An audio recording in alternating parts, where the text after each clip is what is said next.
जीवित परमेश्वर को मैं धन्यवाद देता हूँ। परमेश्वर पिता ने अगस्त महीने भर हम सभी को संभाला और सितंबर महीने के पहले तारीख में परमेश्वर पिता ने पहुंचाया। मैं परमेश्वर का धन्यवाद देता हूँ।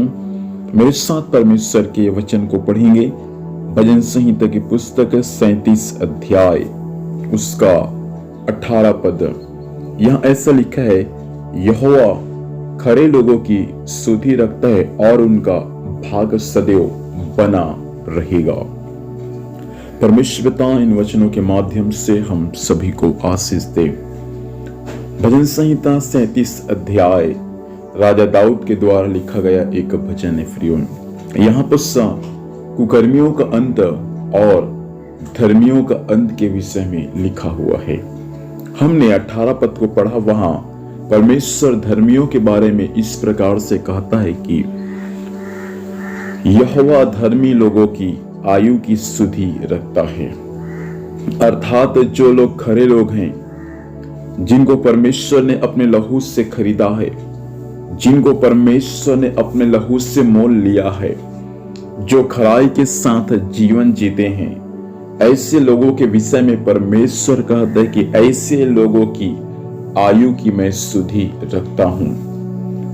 मेरे प्रिय भाई बहन, मैं आपसे कहना चाहूंगा, हम यदि खराई के साथ जीवन जीते हैं तो याद रखना, कोई बीमारी के कारण हमारा मृत्यु नहीं होगा, कोई एक्सीडेंट के कारण हमारा मृत्यु नहीं होगा, लेकिन जो समय परमेश्वर ठहरा के रखा है उसी समय के अंतर्गत हमारा मृत्यु होगा। लेकिन मैं आपसे एक बात और कहना चाहूंगा, परमेश्वर हमारे आयु की सुधि रखेगा।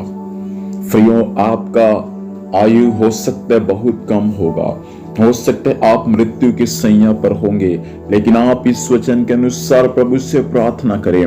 परमेश्वर आपको मृत्यु से बचा लेगा, परमेश्वर आपको नया जीवन देगा और परमेश्वर आपके आयु को भी बढ़ा देगा।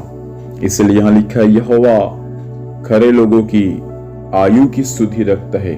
आगे लिखा है, और उनका भाग सदैव बना रहेगा। उनके भाग को कोई छीन नहीं सकता, कोई शत्रु, कोई व्यक्ति या कोई मनुष्य उनके ठहराए हुए भाग को छीन नहीं सकता, परंतु हालेलुया उनका भाग को परमेश्वर सदा सर्वदा स्थिर रखेगा।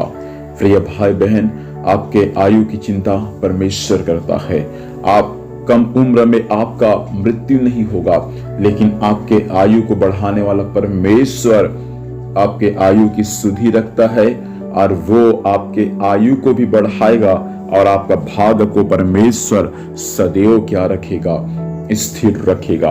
परमेश्वर से प्रार्थना करें आज की सुबह के समय की, प्रभु सहायता कर, मेरी आयु को परमेश्वर आप ब्लेसिंग कर, मेरे परिवार के लोगों को परमेश्वर आप ब्लेसिंग कर, ताकि उनका आयु परमेश्वर पिता कम ना हो, परंतु मसीह में उनका आयु और भी सदा सर्वदा बढ़ता ही रहने पाए, ताकि उनका जीवन मसीह में और भी आशीषित होने पाए।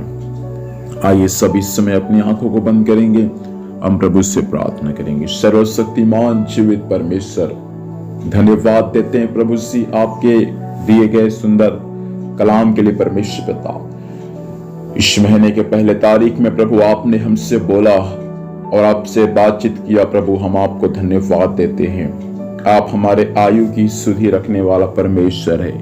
परमेश्वर पिता धन्यवाद प्रभु जी, इस वचन के अनुसार मैं सभी को ब्लेस करता हूँ, सभी को आशीष देता हूँ पिता। ये वचन आज सभी के जीवन में हालेलुया आशीष का कारण होने पाए। जितने बीमार की अवस्था में हैं, यीशु के नाम से वे सभी लोग परमेश्वर पिता चंगा होने पाए। पिता परमेश्वर जितने कर्जाए में हैं उनको कर्जा से छुड़ा और हर एक का सुधि ले परमेश्वर पिता। जो विश्वासी भाई बहन परमेश्वर पिता विपरीत परिस्थितियों से गुजर रहे हैं, प्रभु आप उनका सुधि ले, और जो मृत्यु के सैया में है परमेश्वर पिता उनके उम्र को भी आप बढ़ा दे। यही मैं आपसे प्रार्थना करता हूँ। इस महीने भर संभाल, स्वर्गीय सुरक्षा दे राजा, जहां भी जाते हैं जाने आने में सहायता कर, हर कार्य यीशु के नाम से सफल होने पाए। धन्यवाद प्रभु, आपने प्रार्थना सुना, यीशु के पवित्र नाम से पिता आशीष को मांगते हैं, आमीन आमीन।